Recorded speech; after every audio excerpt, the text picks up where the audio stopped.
اعوذ باللہ من الشیطان الرجیم بسم اللہ الرحمن الرحیم اللہم صلی علی محمد وآل محمد وعجل فرجہم۔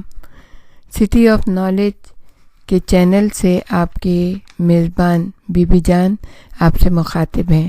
ہم آپ کو بکھرے موتی جو کہ آیت اللہ دست غیب کی کتاب ہے اس میں سے آپ کو ان کی جو بہت ہی فائدہ مند جو کہانیاں ہیں وہ سنا رہے ہیں۔ بہت اخلاق کو بلند کرنے والی، بہت ہی معرفت خداوندی حاصل کرنے والی، رسول اور آل رسول کے قرب میں جانے والی بہت سی کہانیاں انہوں نے لکھی ہیں اور وہ ہم آپ کے سامنے پیش کر رہے ہیں۔ یہ کہانی ہے خاک شفا سے صحت۔ شیخ مفید کا نام تو سب نے ہی سن رکھا ہے اور ہمارے بڑے ہی بلند پائے کے عالم ہیں۔ ان کے استاد نے یہ لکھا ہے، وہ اپنے استاد کے بارے میں بتاتے ہیں جو خود بھی ایک جلیل القدر عالم دین ابن خولویہ کتاب کامل الزیارہ میں اپنے سلسلہ اسناد کے ساتھ محمد ابن مسلم سے نقل کرتے ہیں۔ ایک مرتبہ میں مدینے گیا، وہاں میں ایسا بیمار ہوا کہ بستر سے لگ گیا۔ حضرت امام محمد باقر علیہ السلام اللہم صلی اللہ محمد وآل محمد نے میرے لیے اپنے غلام کے ہاتھ ایک چھوٹے سے برتن میں کچھ پینے کے لیے بھیجا۔ یہ پینے والی چیز رومال سے اچھی طرح سے ڈھکی ہوئی تھی۔ امام علیہ السلام کے غلام نے مجھے یہ دیتے ہوئے کہا، اسے پی لو، اور امام نے مجھے حکم دیا ہے کہ جب تک تم اس کو پی نہ لو میں یہاں سے واپس نہ جاؤں۔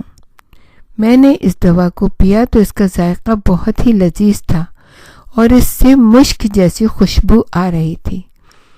اس کے بعد غلام نے کہا، مولا نے فرمایا ہے جب تم یہ پی لو تو ان کی خدمت میں حاضر ہو جانا۔ غلام کی یہ بات سن کر مجھے بڑی حیرت ہوئی۔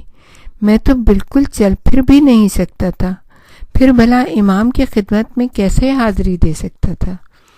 لیکن جیسے ہی یہ مشروب میرے پیٹ میں گیا گویا مجھے تمام بیماریوں سے نجات مل گئی۔ میں فوراً ہی اپنے بستر سے اٹھا اور امام کے شریعت گدھے پر پہنچ گیا۔ امام کی خدمت میں حاضر ہونے کی اجازت طلب کی۔ جب میں ان کے پاس گیا تو امام نے مجھ سے فرمایا، تم صحت مند ہو گئے ہو، آؤ بیٹھو۔ میں نے روتے روتے سلام کیا، امام کے ہاتھ اور چہرے کا بوسہ لیا۔ امام علیہ السلام نے فرمایا، اے محمد روتے کیوں ہو؟ میں نے کہا، قربان ہو جاؤں، آپ سے فرقت اور دوری کی وجہ سے رو رہا ہوں۔ مجھ میں اتنی طاقت نہیں تھی کہ میں باقاعدگی سے آپ کی زیارت کا شرف حاصل کرتا۔ اس وقت امام محمد باقر علیہ السلام نے فرمایا، جہاں تک طاقت و توانائی میں کمی کا تعلق ہے تو خداوند عالم نے ہمارے تمام چاہنے والوں اور پیروی کرنے والوں کو ایسا ہی رکھا ہے۔ ان کے اوپر بلائیں آتی رہتی ہیں، اور جہاں تک تمہاری غربت اور تنہائی کا تعلق ہے تو یاد رکھو کہ مومن کو اس دنیا میں ظاہری پستی اور تنہائی کا سامنا کرنا ہوگا تاکہ وہ دار فانی میں زحمتیں برداشت کر کے رحمت خداوندی کو حاصل کر لے۔ اور اے محمد ابن مسلم، تم حضرت ابو عبداللہ الحسین کے روضے کی زیارت کرو، ان کی پیروی کرو۔ امام مظلوم کا روضہ یہاں سے دور دریائے فرات کے کنارے واقع ہے، اور جو کچھ تم نے ہماری محبت اور زیارت کرنے کے شوق کی بابت کہا ہے، اس سلسلے میں خواہش رکھنے کے باوجود طاقت نہیں رکھتے تو خداوند عالم تمہارے دل میں پوشیدہ اس نیت سے آگاہ ہے اور تمہیں اس کا اجر و ثواب عطا فرمائے گا۔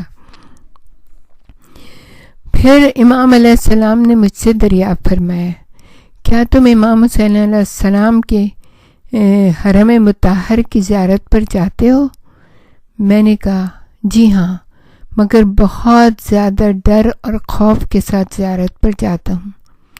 آپ نے فرمایا، جتنا زیادہ ڈر کر اور خوف کی حالت میں زیارت کرو گے اتنے ہی زیادہ ثواب عطا ہوگا، اور جو شخص بھی اس سفر زیارت میں خائف ہوگا وہ قیامت کے دن خوف سے محفوظ رہے گا، اور زیارت کے بعد اس کے تمام گناہ بخش دیے جائیں گے۔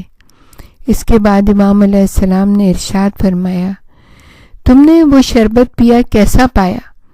میں نے جواب دیا، میں گواہی دیتا ہوں کہ آپ اہل بیت رحمت ہیں، آپ حضرت کے جانشینوں میں سے ہیں۔ جب غلام شربت لے کر آیا تو مجھ میں اپنے پیروں پر کھڑا ہونے تک کی طاقت نہ تھی اور میں مایوس ہو چکا تھا، اور جب میں نے وہ شربت پیا تو وہ ایسا تھا کہ میں نے اب تک اس سے زیادہ ٹھنڈا، خوشبودار اور مزیدار کسی اور چیز کو نہیں پایا۔ پھر مجھ سے غلام نے کہا کہ میرے مولا نے فرمایا ہے کہ آ جاؤ۔ چنانچہ میں نے اپنے دل میں سوچا کہ اس حالت میں جاؤں گا، خواہ میری جان ہی کیوں نہ چلی جائے۔ البتہ جب میں آنے کے لیے اٹھا تو گویا مجھے تمام بیماریوں سے نجات مل چکی تھی۔ چنانچہ میں نے خدا کا شکر ادا کیا کہ اس نے آپ کو شیعوں پر رحمت قرار دیا۔ امام علیہ السلام نے فرمایا، اے محمد، وہ شربت جو تم نے پیا تھا اس میں خاک شفا امام حسین علیہ السلام کے روضے مطہر کی خاک ملی ہوئی تھی، اور یہ اتنی بہترین چیز ہے جس سے ہم شفا حاصل کرتے ہیں، اور تم اس کے برابر کسی اور چیز کو مت سمجھنا۔ ہم اپنے عورتوں اور بچوں کو اسے دے کر بے انتہا فوائد حاصل کرتے ہیں۔ میں نے کہا، آپ پر فدا ہو جاؤں، ہم بھی روضہ امام حسین علیہ السلام سے خاک شفا لاتے ہیں اور اس سے صحت و سلامتی طلب کرتے ہیں۔ امام علیہ السلام نے ارشاد فرمایا، بعض لوگ روضے سے یہ خاک شفا اٹھاتے ہیں اور بغیر کچھ اس پر لپیٹے ہوئے اسے یوں ہی حرم مطہر سے باہر نکال لاتے ہیں۔ چنانچہ ایسی صورت میں جن یا دوسرے مخلوقات یا کوئی اور چیزیں کسی بھی بیماری یا درد میں مبتلا ہوتی ہیں تو وہ اسے سونگھ لیتی ہیں، اور اس طرح اس کا اثر ختم ہو جاتا ہے اور اس کی برکت سے دوسرے فائدہ اٹھا لیتے ہیں۔ جس خاک شفا سے ہم علاج کرنا چاہتے ہیں وہ ایسی نہیں ہونی چاہیے۔ سنو، جو کچھ میں نے خاک شفا کے بارے میں بتایا ہے، اگر اس کا خیال رکھا جائے تو لازمی طور پر اس کا اثر ہوگا، اور جو شخص بھی اسے تھوڑی سی مقدار میں کھائے گا یا لگائے گا وہ اسے صحت و عافیت پائے گا۔ اور اس خاک شفا کی مثال مثل حجر اسود کی ہے۔